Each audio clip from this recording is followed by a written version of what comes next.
Boom, we are live, ladies and gents, boys and girls. It is, of course, the Life as a Chad YouTube channel. And I welcome you all here, especially you first timers. I want to thank all the subs and all the people who have supported this channel up until this point.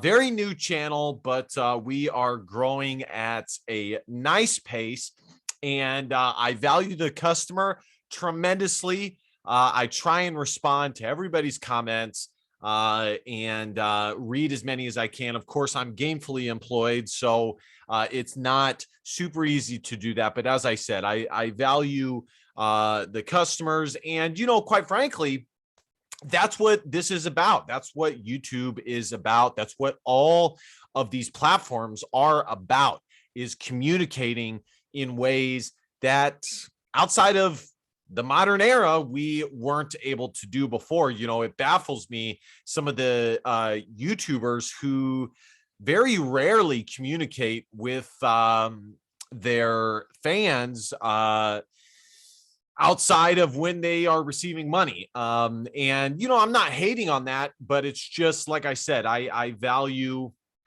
the communication aspect, and you taking the time to watch my video, my content, and the least I can do is give you a tiny bit of my time as well. Now, this video is going to be short and sweet, and this is a reaction video, not a bad reaction. It's actually a reaction where I felt I was in the wrong slightly, based off of one of the comments that I read.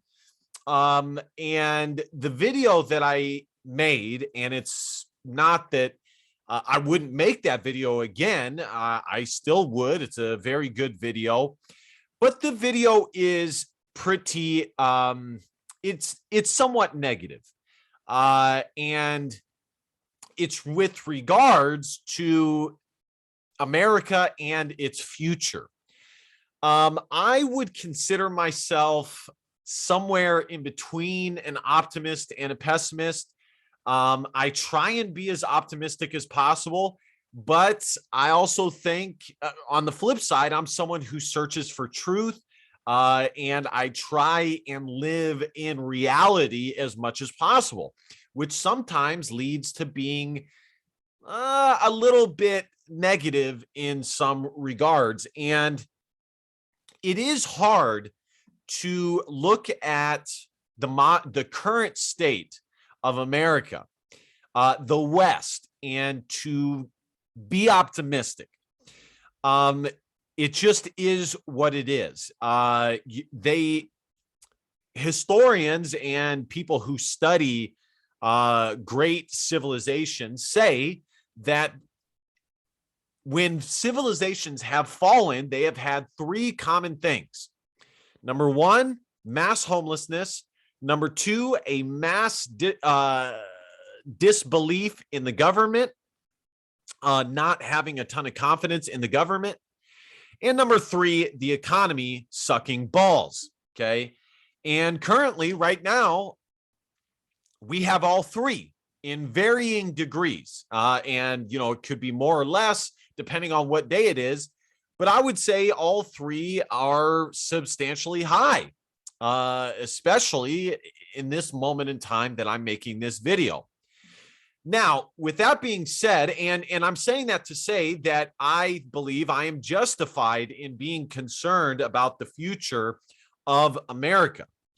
Now, I read this comment, and I don't want to be someone who does not offer an answer or something to do about it, or an optimistic note, an optimistic take, or take away that can be offered up. I want to do that. I want to offer that. I don't want my shit to be all negative all the time. And, because I'm not a nihilist. I absolutely am not. I think that is a shitty way to live. So I am going to tell you why you should be optimistic about the future of America. Number one, Donald Trump. Okay. By the way, let me see if I can pull up the comment, give this guy some love here. Here's the comment, America first, yet so defeatist. And the video that I made was the US is over and will never be the same. And I'm not showing this to because I'm pissed at this guy. I'm not. I'm very glad that he pointed this out, and I agree, which is why I am making this video. And in other words, it's somewhat out of respect, and somewhat out of saying that he was indeed correct. I don't want to be a defeatist, and I am not a nihilist. So, number one, Donald J. Trump.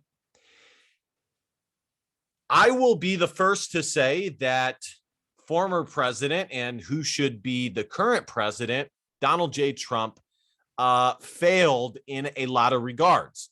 Number one, he did not get the wall built, which, one could argue was his sole purpose of being in the White House. That was the sole reason that he was put into the White House. The second thing is that some would argue that he was a little bit too generous to Israel or Israel. In other words, Donald J. Trump was Israel first, as opposed to being America first, which is what he campaigned on, being America first. Matter of fact, I remember watching a video by the one and only Nick Fuentes, and he, on his board, wrote out all the things that Donald J. Trump did for Israel, and what he had done for America. And the list was quite lopsided in favor of the Holy Land, according to some people. It's true. It's true. And ultimately, it was all for nothing, as former President Donald J. Trump got zero fucking support from Israel and the prime minister when the alleged stolen election thing happened. And he got zero support from them. So that was a big disaster. And here's the thing. It would be somewhat forgivable if it was balanced and former President Donald J. Trump did a lot of shit for America also. But that just isn't how it went down. Now, this is an optimistic viewpoint of America. With all of that, those two things, those would be the biggest gripes. I would add one more gripe to former President Donald J. Trump. And Ann Coulter has been on this. Nick Fuentes has been on this. Many people have stated this, which is President Trump almost disregarded his voting base towards the end of his time in office, and disregarded his base, almost pandering to people who would not vote for him in a million fucking years. Okay. And again, I totally understand that. And I remember watching a video from Ann Coulter where she said, had he just focused on his voting base, he would have won regardless of the election situation. Okay. And I tend to agree. Had he done that, he would have won regardless. Now, again, this is an optimist video. Okay. President Trump, former President Trump, absolutely exposed Hollywood, big tech, and the media. Okay. You could say that the whole thing is the media, and more specifically, the mainstream news, the Harvard of the news. He exposed them, and it was glorious. He went to battle with them, and it was amazing. He exposed them to a point where the trust in the corporate media is so low now that I don't think they will ever get that trust back. You know, for me, for my part in this, when someone I come across trusts the media, I think all hope is lost for them, because at this point, the media and the corporate news networks, there's a word I'm looking for, the dynastic. There's another word I'm looking for with referring to the news networks, but fuck it. He exposed them. And like I said, when I come across somebody who still has trust in them, I think in my head that there is no hope for them, because they have been exposed to such a high level that there is no turning back. Okay. That was awesome from President Trump. The other thing that he showed, in my opinion, that was a big fucking deal, was showing what it is to be a real fucking man, and how you can still get shit done in this country as a real man. He brought courage back. He brought masculinity back. Now, would I personally consider him the most masculine of men? No, probably not. But comparatively, he is. Okay. Comparatively, he is. And so I give a lot of props to him on that. I would also say that the economy was good, things like that. Overall, President Trump's biggest impact was his cultural impact. And I think that we have not even yet seen all of the ramifications, the positive ramifications to his cultural impact in his 4 years in office. And who knows, we might get another 4 years after the next election. We will see how that goes. Of course, that's another topic for another day, whether I personally think he would be a good candidate for, my worldview and things like that. But like I said, that's another view for another day. And I think there's a lot to be positive about with this. I think what I'm getting at with Donald Trump is he opened a lot of people's eyes that were not opened before, whether he opened people's eyes to the media that were not open before, whether he opened people's minds to how crazy feminism has become, whether he opened people's eyes as far as just politics in general. President Trump will go down in history as one of the most influential presidents ever, especially if you look at, let's just say hypothetically, he only gets the one term, okay, and he doesn't run again and he doesn't get elected. He will easily go down as the most one of top 5 for sure influential presidents in the time span that he had or was given to him. The second thing that I would say, a reason to be optimistic, and it kind of is somewhat of a direct line from President Donald Trump, which I would categorize as the Trump phenomena, is people like Nick Fuentes. I look at this cozy.tv thing that Nick Fuentes built, and it is fucking spectacular. I have so much props for him fucking manning up and doing something like this. This is incredible. It really, really is. And Nick made it look so easy that it makes you wonder why no one else did it before. But then you realize that Nick, only because he is Nick, makes it look easy, but it's really not that easy. And this is the future. This is Cozy.tv and Nick and, you know, my generation, even though I'm technically a millennial, you know, but borderline, the way I think is more in line with Nick's generation.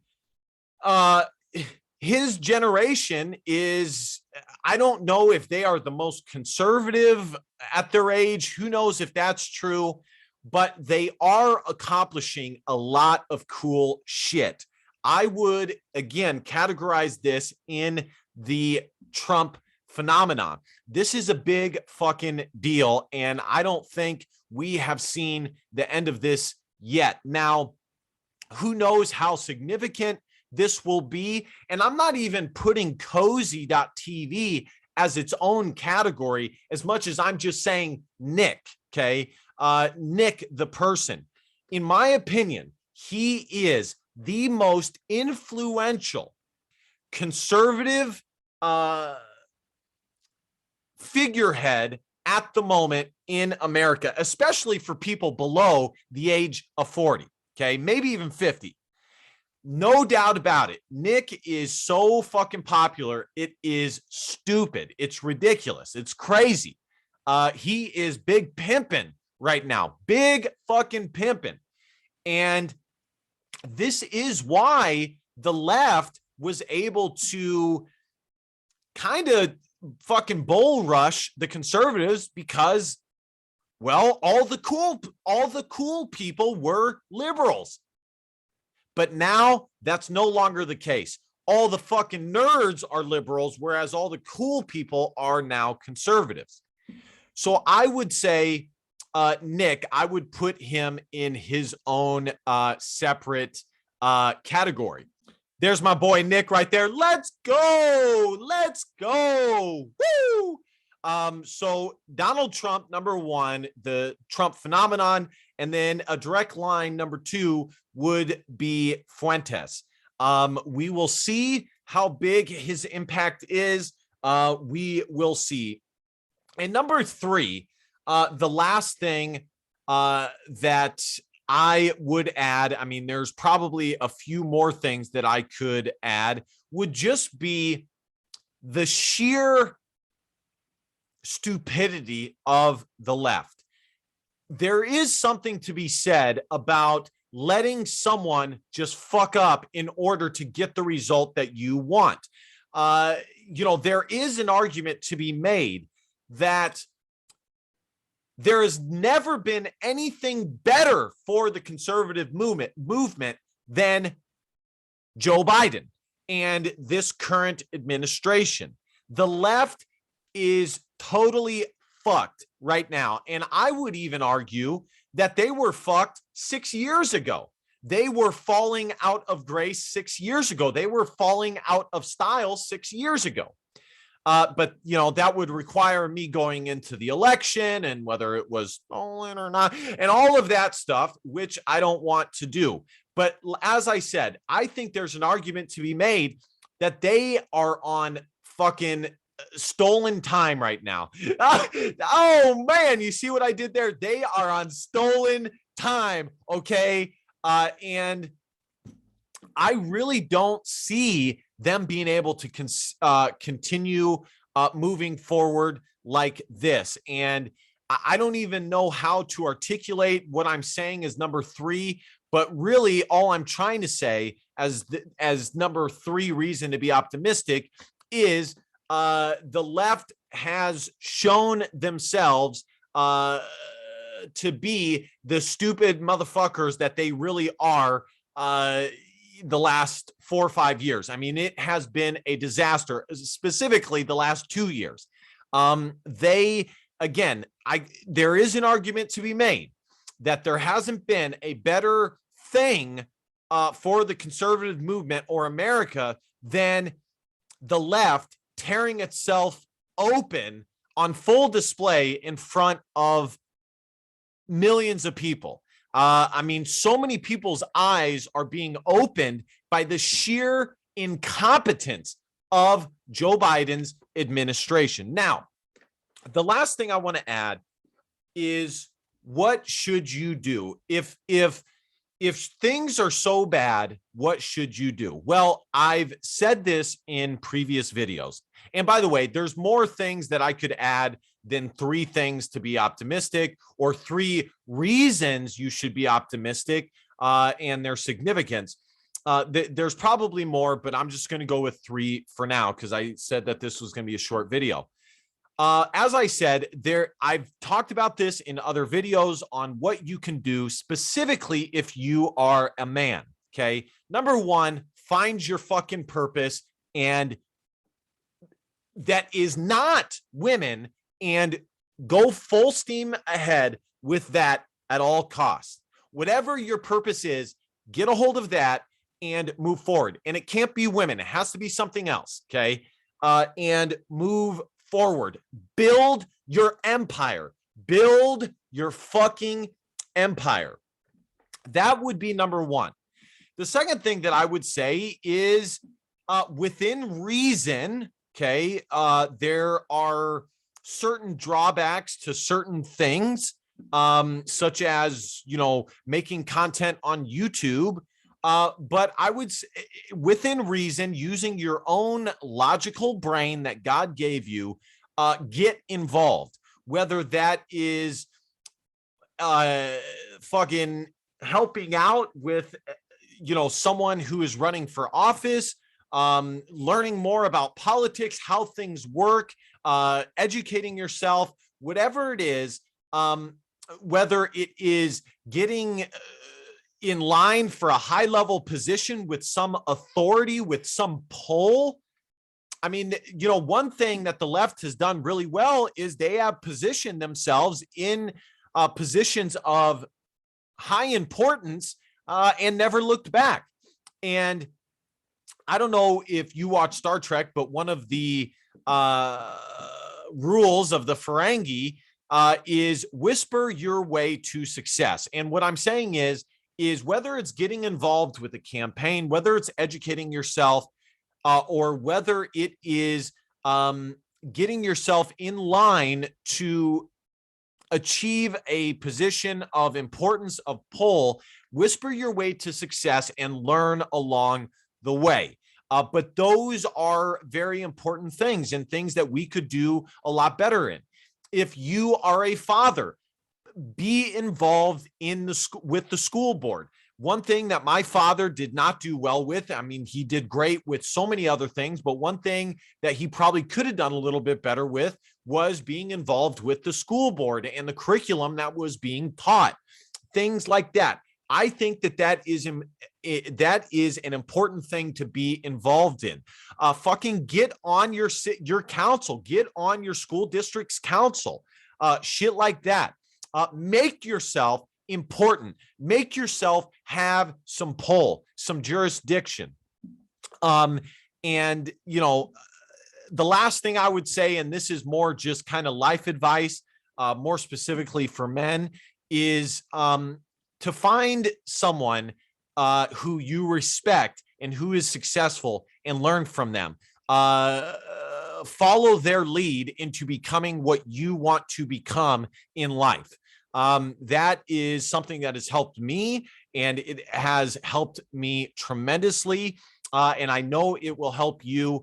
The last thing I would say is, even if you don't believe in God, go to church. It is a good way to meet people. I know I have made videos in the past about why men are leaving the church, and I don't disagree with that. All I'm saying is that church can be a good place to meet people. It can be a good place to expand your social circle, which is involved with being a part of the community, and that is important as well. The previous thing that I said about being on the school board, about volunteering for a campaign, the main thing that I'm saying there is be a part of your community. Coach baseball, coach fucking basketball, referee games, shit like that, and we will be in much better shape. All right, guys, thank you guys so much for listening. I might do a video like this and expand upon it again here in the future. I am satisfied with this so far. And those are the reasons that you should be optimistic about the future of America. Be sure to hit that subscribe button because, well, subscribing makes you feel good. At the very least, like, comment, share. You know the drill. And I will see you pussies later. DBAP, don't be a pussy, Willow. And facts are feelings because your feelings don't matter. Love y'all. See you guys next time. Bye-bye.